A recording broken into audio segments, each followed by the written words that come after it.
That's why we're here. So they will announce that at the end.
Ladies and gentlemen, the ceremony will begin in 5 minutes. Please silence all cell phones and electronic devices at this time.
Ladies and gentlemen, please rise for the entrance of the commissionees and the stage party, and remain standing for the playing of the national anthem and invocation.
Father God, we gather today to publicly recognize these young men and women who have attained the knowledge, skills, wisdom, and potential to be commissioned officers in the United States Army, Navy, Air Force, and Marine Corps.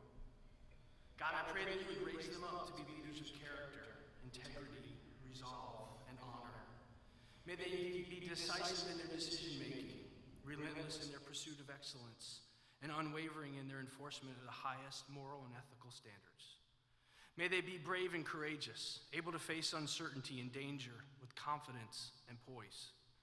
May they lead by example that others may seek to emulate them. Grant them insight that they might correctly balance the demands of mission and command with the needs of their subordinates and their families. May they always turn to you for wisdom and find that you are their unfailing refuge and strength. May they always sense your presence in their midst, and may they find that their faith never fails them. We ask this in your holy name. Amen.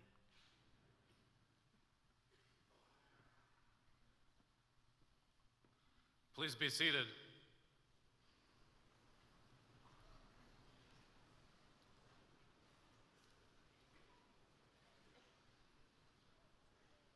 Ladies and gentlemen, the Superintendent of Virginia Military Institute, General P.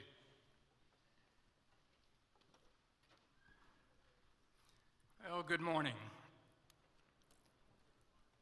On behalf of Mr. Bill Boland, President of the VMI Board of Visitors, General Terry DeJuric, Commandant of the Cadet Corps at the Virginia Women's Institute for Leadership at Mary Baldwin University, and the entire VMI community, it gives me great pleasure to welcome those who will soon receive commissions, their proud families and friends, members of the VMI faculty and staff, and members of the Corps of Cadets.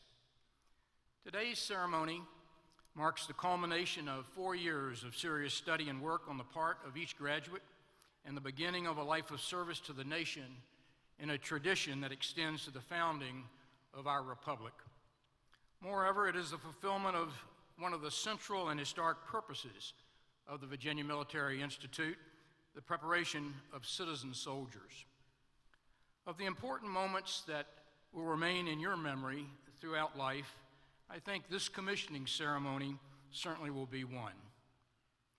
We're most fortunate to have with us today, as commissioning officers, 4 outstanding senior officers whose lengthy service to the nation stands as an inspiration to all of us, and especially to the young men and women who will follow in their paths from this day forward.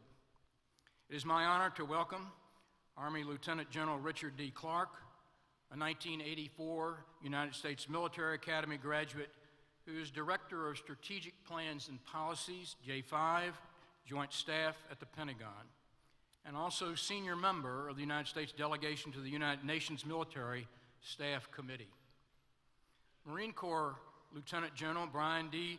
Rideau, Deputy Commandant for Plans, Policies, and Operations, Headquarters United States Marine Corps, the Pentagon, and a 1983 graduate of the University of Massachusetts at Amherst. Navy Rear Admiral Ronald A. Boxall, Director of Surface Warfare, Headquarters United States Navy, the Pentagon, and a 1984 graduate of the Pennsylvania State University. And Air Force Brigadier General and Dr. Sean L. Murphy, Command Surgeon, Headquarters Air Combat Command at Joint Base Langley, Eustis in Virginia, and a 1981 graduate of the United States Air Force Academy. The participation of these 4 outstanding officers illustrates one of the great strengths of the United States military. Our professional officer corps comes from a mixture of military academies and civilian universities, a balance that advances and reinforces the ideals and the aims of our founders and of democracy. With the wartime demand of duty and responsibility that these officers have faced, VMI is so privileged to welcome these officers to deliver the commissioning oath to soon-to-be officers in all services. Although these distinguished officers represent separate branches of the armed forces, it is important to remember that all who lead and all who serve our country in the military are members of a dedicated and highly professional joint team with many, many things in common. Not only have they gained their higher education at the same or similar universities and institutions, their advancement through the ranks has included advanced degree programs and attendance at service schools, at times offered by their sister service. This is one of the great strengths of our military establishment, and for those of you that choose to remain in the military, a pathway through these many schools lies before you. VMI is but the foundation and starting point from which you will grow and build in your life. The flag officers with us today are products of that outstanding system. They are seasoned officers who have served at the highest echelons of our national command, as well as having extensive experience leading soldiers and sailors, airmen and Marines in peace and in war. We are honored by their presence, so let's give them our applause today in appreciation for their service.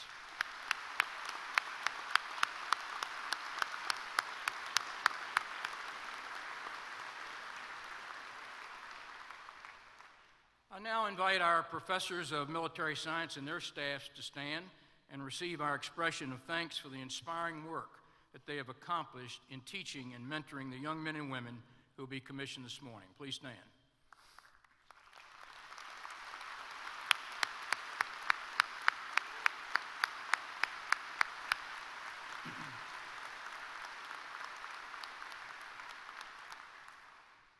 And now I ask that all of the veterans and those currently serving in the audience stand. Cadets, faculty, staff, parents, grandparents, and other guests here today to receive our heartfelt thanks for your service.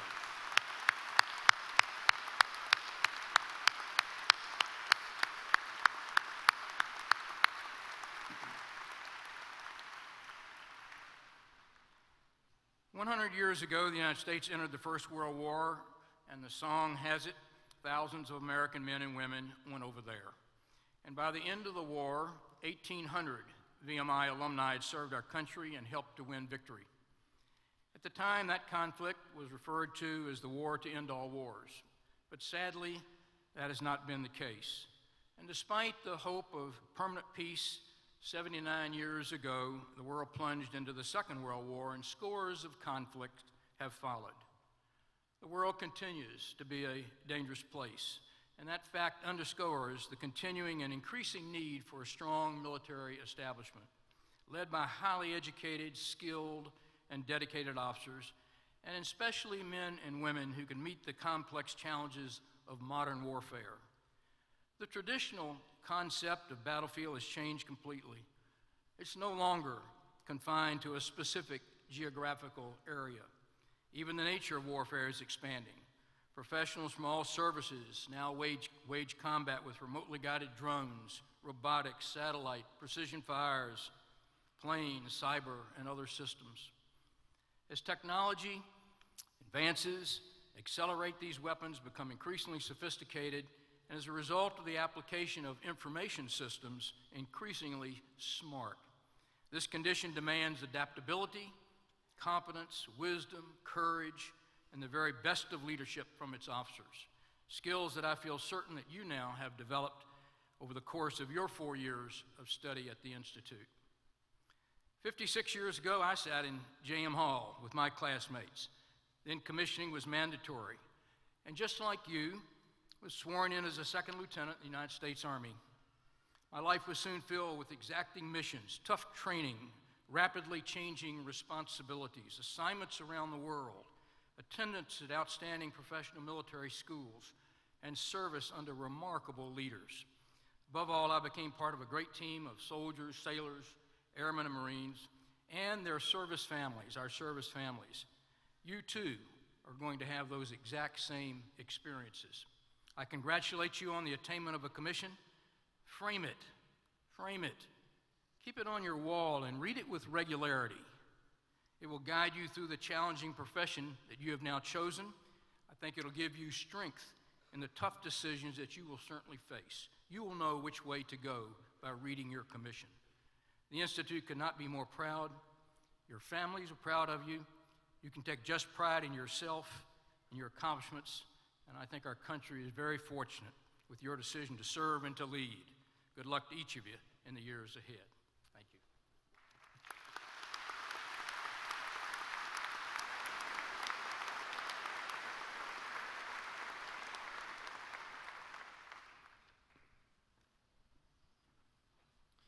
Ladies and gentlemen, it is my distinct honor to be able to introduce our Army Commissioning Officer, Lieutenant General Richard Clarke. General Clarke is a graduate of the United States Military Academy, where he was commissioned as an infantry officer in 1984. He has commanded and led soldiers at all levels, most notably as the commander of the 75th Ranger Regiment, and later as the commanding general of the 82nd Airborne Division. His impressive operational experience includes 4 deployments to Afghanistan and 4 to Iraq in a variety of key positions. As mentioned, he currently serves as the Director for Strategic Plans and Policy at the Pentagon, and I can think of no finer officer to officiate over these proceedings. Ladies and gentlemen, General Clarke.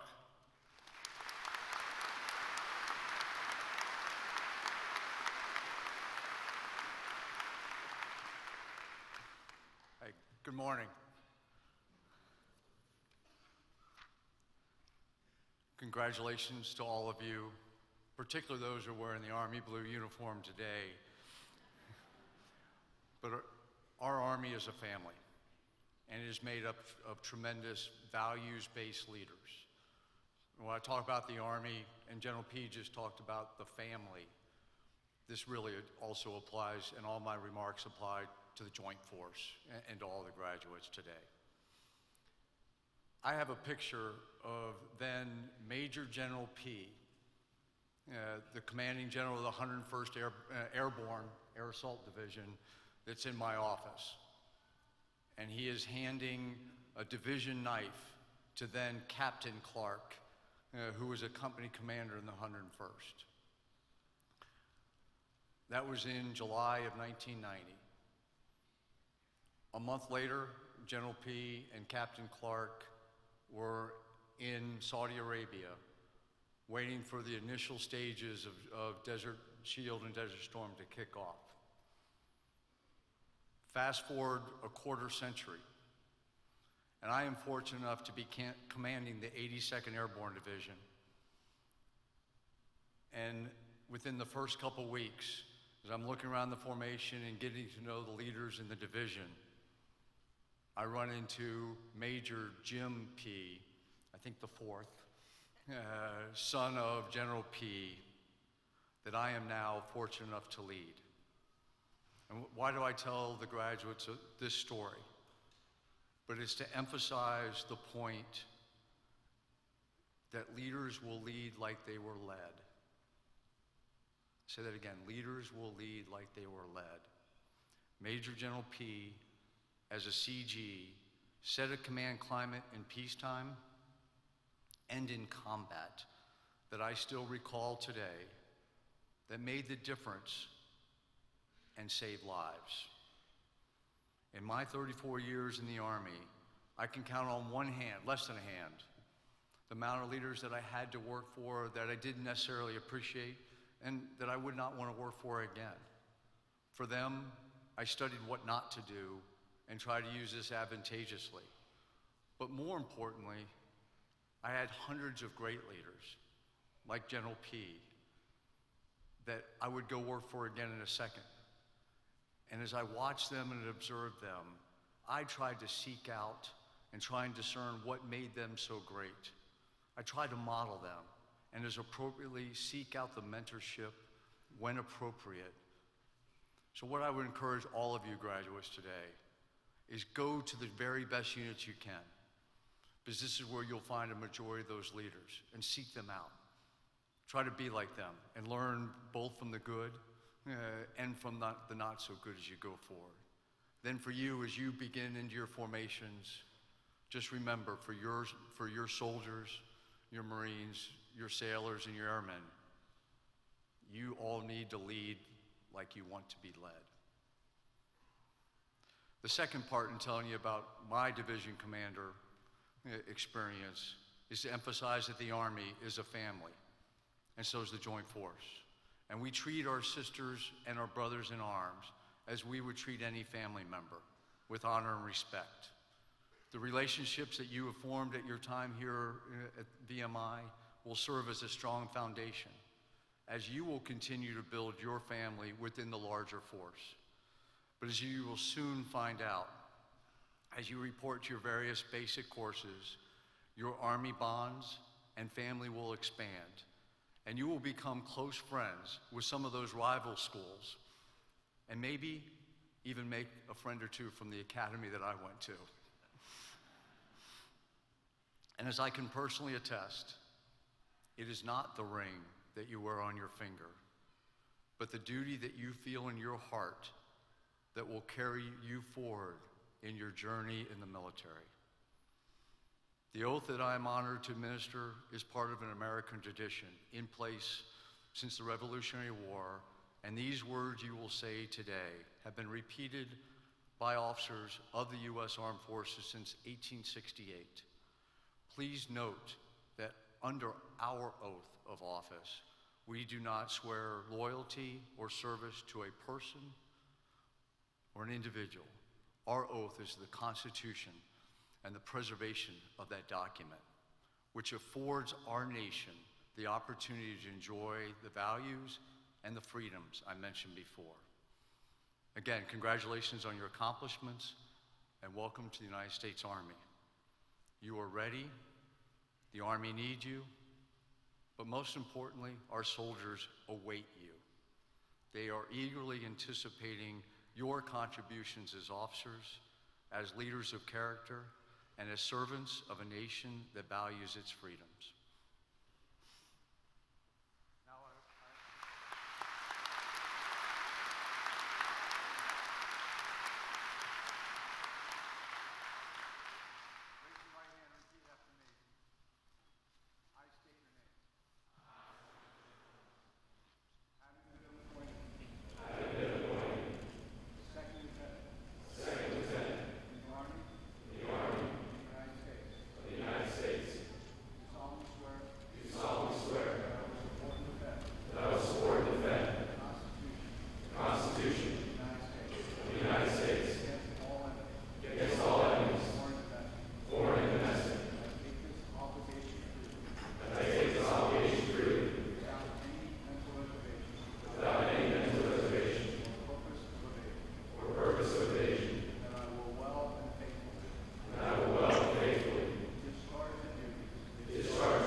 Boudreau is a career infantry officer who has commanded at every level from platoon and company to Marine Expeditionary Units, a humanitarian task force in Pakistan, and as the commanding general of the 2nd Marine Division. His staff and joint tours include Central Command Headquarters, the Joint Staff J7, AFRICOM J3, and Director of the Marine Corps Expeditionary Warfare School. General Boudreau has attended the U.S. Army Command and Staff College, the Armed Forces Staff College, the Naval War College, as well as the United Kingdom's Higher Command and Staff Course and the Capstone program at the National Defense University. He is currently serving as the Marine Corps' Deputy Commandant for Plans, Policies, and Operations. Welcome, General Boudreau.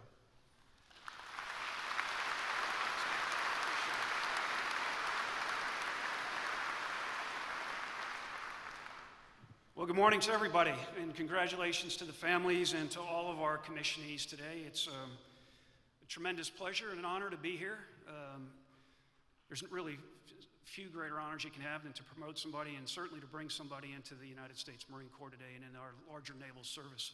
So thank you, General P, for the opportunity to be here today. Thanks for all that you do and for what this great faculty does to prepare these commissionees for the tough leadership challenges that lie ahead in the world that we're living in, and the challenges that are gathering, and some of which are before us today, and some of which on the storm clouds gathering in the distant horizons. Today's oath of office, General Clarke gave a nice summary of the history that goes behind that, and of course this Part on the oath of allegiance. You have a new citizen who comes into the country who says parts of this same oath that are resident within this oath of office that you're going to take. I will leave just a couple of things with you today, and I'll probably expound on a couple of points, but two takeaways.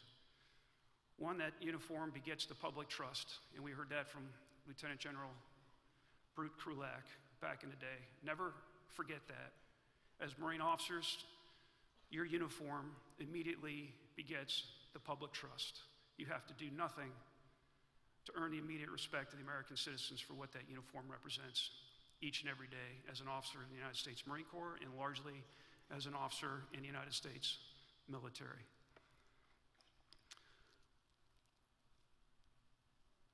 I will come to the second point in just a little bit. The honor, courage, and commitment is our core values. Honor you find in the first part of your oath, which says that you're solemnly swearing. You will soon take a compact with God. And it's that same God that you're going to call upon in your leadership challenges in peace and in war. You agree to support and defend the Constitution of the United States. That speaks to your courage. And you will well and faithfully discharge the duty, speaks to your commitment.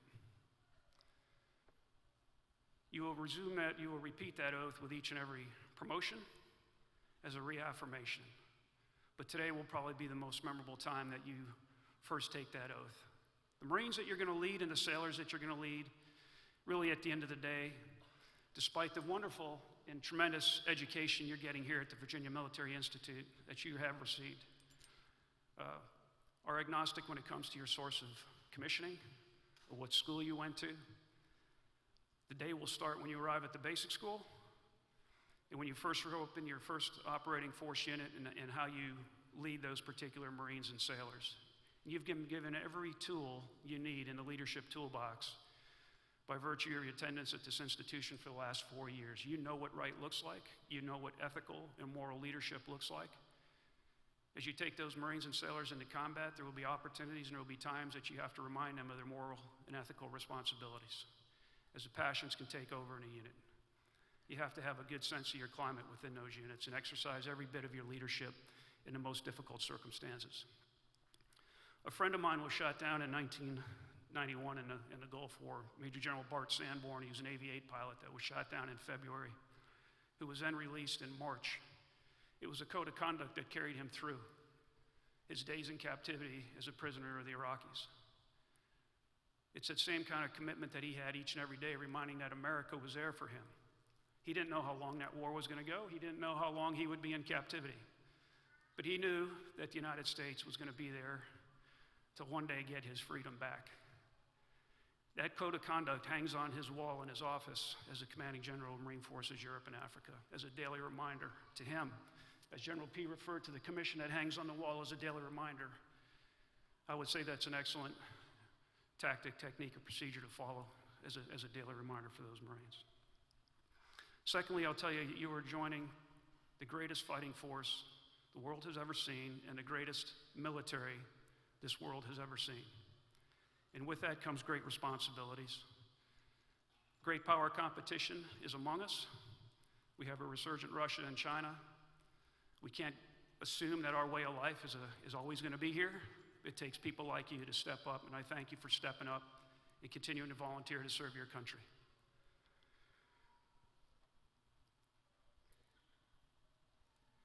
I want to close by saying I'm very, very proud of each and every one of you. And on behalf of the Commandant of the Marine Corps, I know he extends his best wishes. Many challenges lie ahead. You're ready for them. Remember, at the end of the day, you're a Marine Air Ground Task Force officer. It doesn't matter whether you're an aviator, an infantryman, a logistician, an intel officer.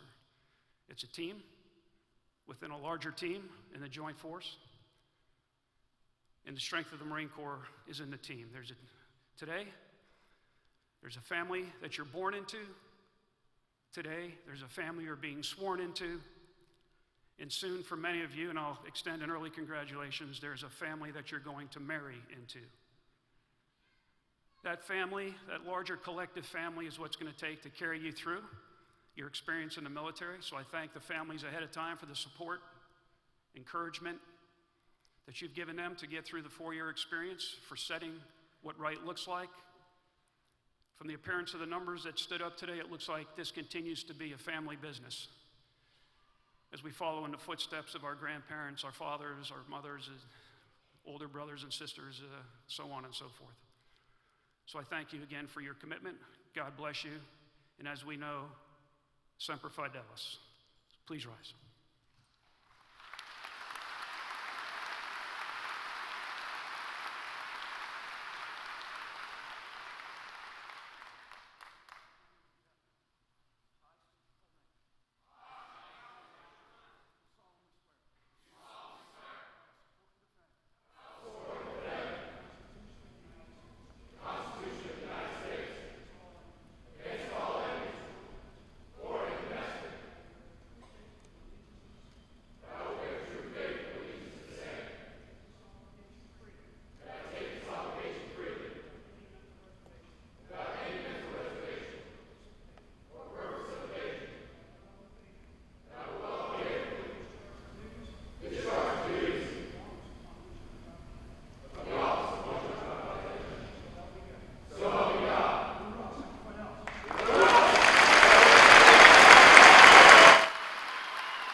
Our Navy commissioning officer today is Rear Admiral Ron Boxall of Holland Patton, New York.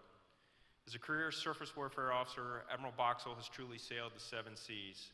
Serving on 7 surface combatants, Admiral Boxall deployed to the Western Pacific, Atlantic, and Indian Oceans, the Arabian Gulf, and the Baltic, Mediterranean, and Caribbean seas. Admiral Boxall commanded the destroyer USS Kearney, the cruiser USS Lake Erie, and carrier Strike Group 3 embarked on USS John C. Stennis.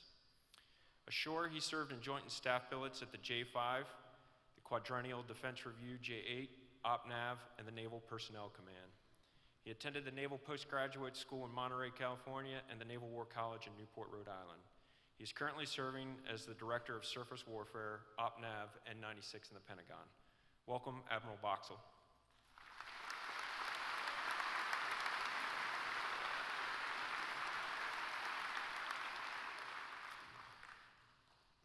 Thank you. First, I got to tell you, as a Navy guy, this is very impressive. I'm not used to being the fewer or the prouder today, General Boudreaux.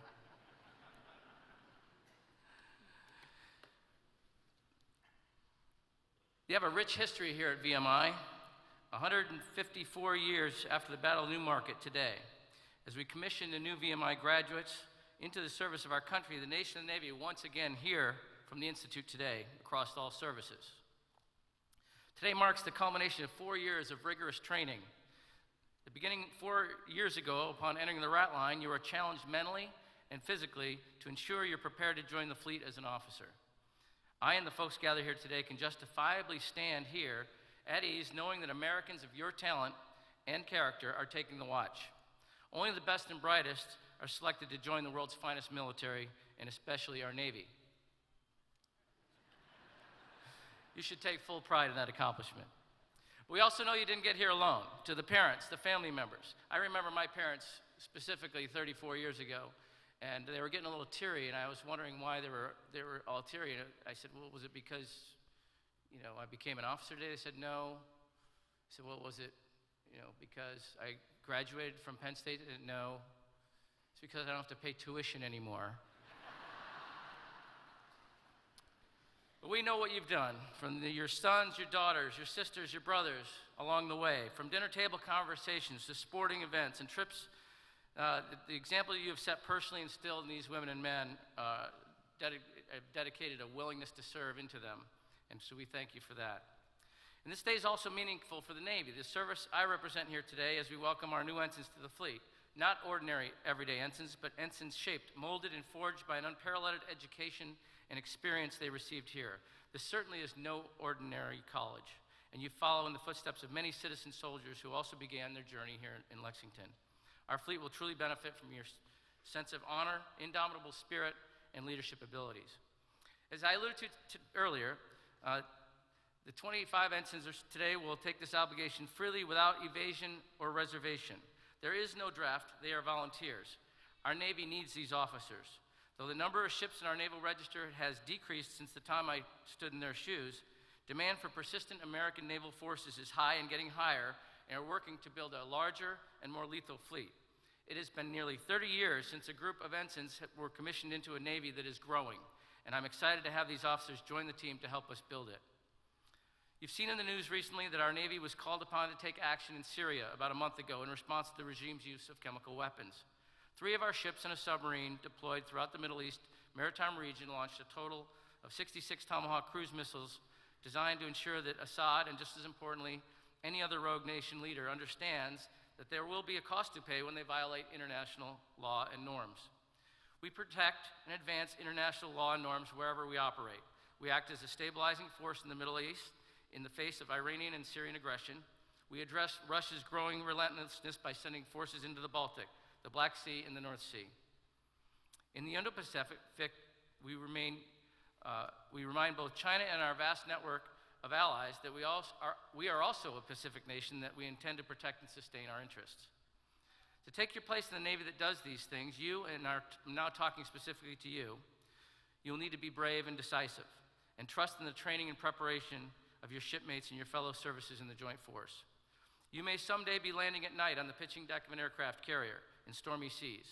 You may be the officer of the deck responsible for safe navigation of a guided missile destroyer in contested waters, not knowing when your nation will call you to arms.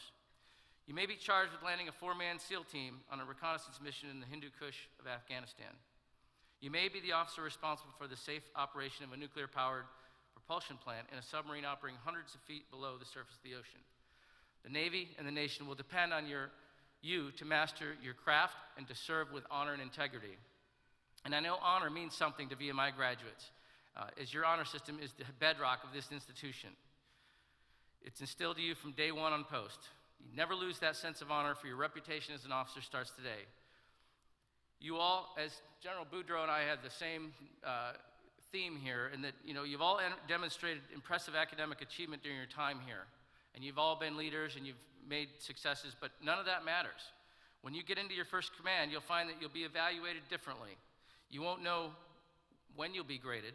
Your sailors won't care what your grades were, where you came from, where you live, or what you do. All they'll care about is whether they trust you and know you'll lead them honorably and faithfully, and they can turn to you.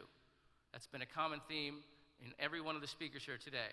We follow those leaders that led us, and we expect you to do the same for us. You also have to be able to make sure the sailor will trust you and ensure that he will tell you or she will tell you about an equipment failure or a personal problem, and whether your captain trusts you to lead others in their stead. Yes, you'll take this obligation freely today, and why wouldn't you? Today you have the privilege and honor to be called an officer in the world's greatest Navy or Army or Air Force or Marine Corps, serving the greatest country in the world. God bless you, your families, our Navy, as you embark on this noble journey. Congratulations.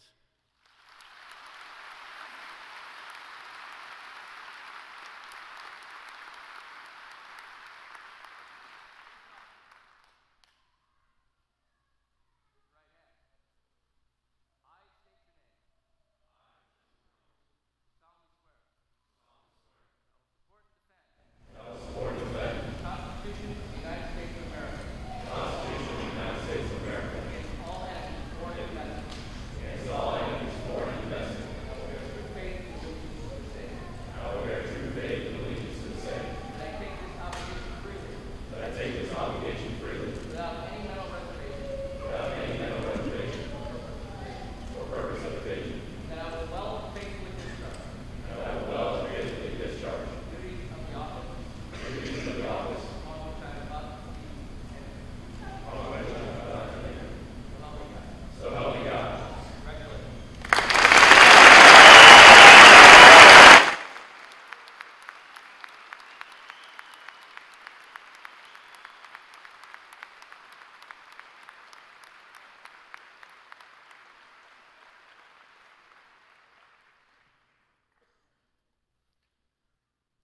Ladies and gentlemen, it is my distinct privilege to introduce today's Air Force Commissioning Officer, Brigadier General and Dr. Sean Murphy.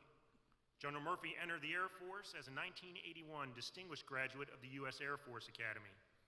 General Murphy is board certified in pediatrics and qualified in aerospace medicine. He has commanded at the flight, squadron, and group levels in both the deployed and home station environments. His career includes key Air Force assignments at all echelons up to the Pentagon. His current assignment is the Air Combat Command Surgeon General, where he's responsible for the health care of 81,000 active duty and civilian personnel located worldwide. General Murphy also serves as the Air Force Surgeon General's Medical Corps Chief and is responsible for all Medical Corps matters. A Major General Select, General Murphy will be changing assignments next week to Defense Health Headquarters, where he will serve as the Deputy Surgeon General of the Air Force. Ladies and gentlemen, please join me in welcoming him, Brigadier General Murphy.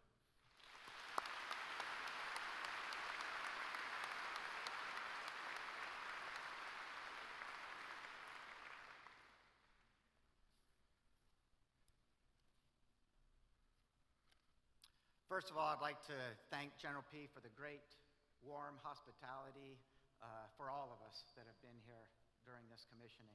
And to all my joint partners that are in the front row and have already spoken.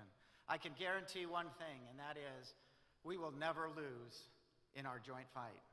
We can lose individually, but we will never lose in our joint fight. And today I'm going to talk to something that I think we all can think about a little bit, not only those sitting down here, but those up in the audience. And that is duty. It is not enough to be ready to go where duty calls. A man should stand around where he can hear the call. That's a quote by Robert Louis Stevenson. And I'm going to talk about each section a little bit differently. And what do I mean by that? So each of you will be heading to meet the nation's calling. Whether you realize that or not, as soon as you're commissioned and you hit our forces, as many have spoken before me, you will be entering the fight. You are, by graduating here today, ready to go where duty calls. Believe it or not, that is the easy part. To be trained to meet the nation's needs and to do your duty as you were trained by each of our services. The more challenging aspect of duty comes with the second part of that quote. A man should stand around where he can hear the call. That means the duty to challenge the status quo, to challenge the biases and the prejudice that each of us have due to our experiences in life or the lack of those experiences in life. We are a military built on the strength of diversity. And with that strength, at times we continue to stumble with our biases and prejudices. That is that part of duty that we all need to keep in our forebrains and support. That's the duty I challenge each of you to succeed at. The duty you have to break down the barriers of prejudice, of biases, to reach above who we are now, to become who we know we want to be and who we know we need to be. Go and stand around and listen and hear at those meetings, at those parties, at those gatherings, to hear the calling, not just to do your duty, but to correct others who may not understand their duty or have forgotten what their duty is. When you can help them understand their duties, that is the power that comes with our military from its diversity and not from its divisions. This is a contact sport. Get in the game and engage. Doing less would not be doing your duty. I can't tell you how wonderful this crowd looks out here. And I can guarantee that everyone behind me is as excited as I am in looking at each of you and knowing what each of our services are getting from this great school. You will be on each of your journeys in the military. Enjoy each path and each way, whether it brings adversity or just joy. Because as everyone knows, you learn from adversity as much as you learn from joy. I cannot thank you each and your families for volunteering and commissioning into our services. You're joining a great force. Thank you.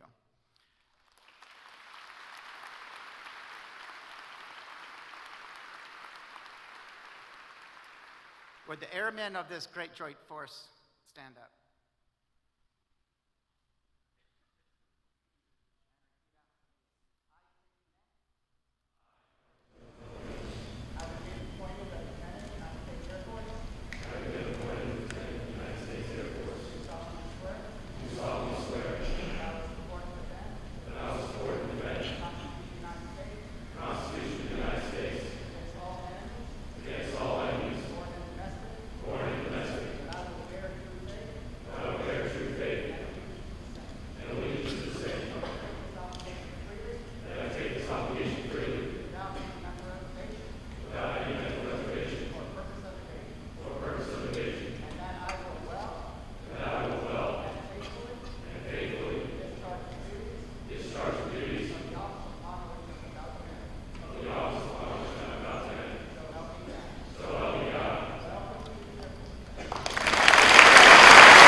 Ladies and gentlemen, please join me one last time for a round of applause for our military's newest officers.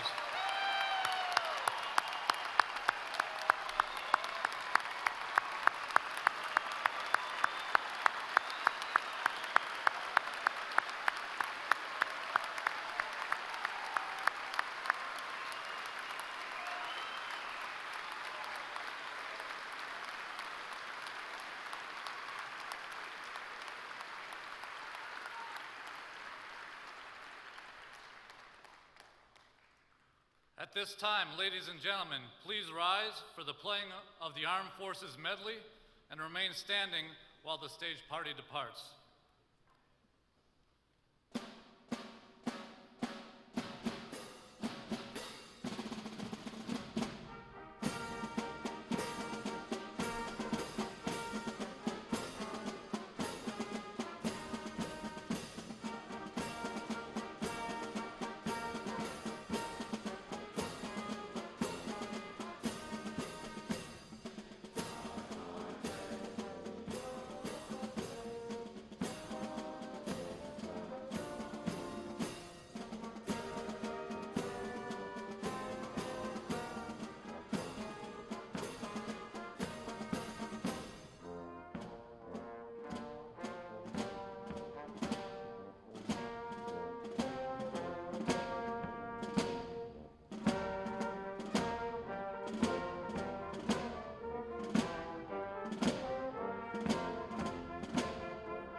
gentlemen, this concludes the joint commissioning ceremony. Please join us at the individual ROTC pin-on ceremonies.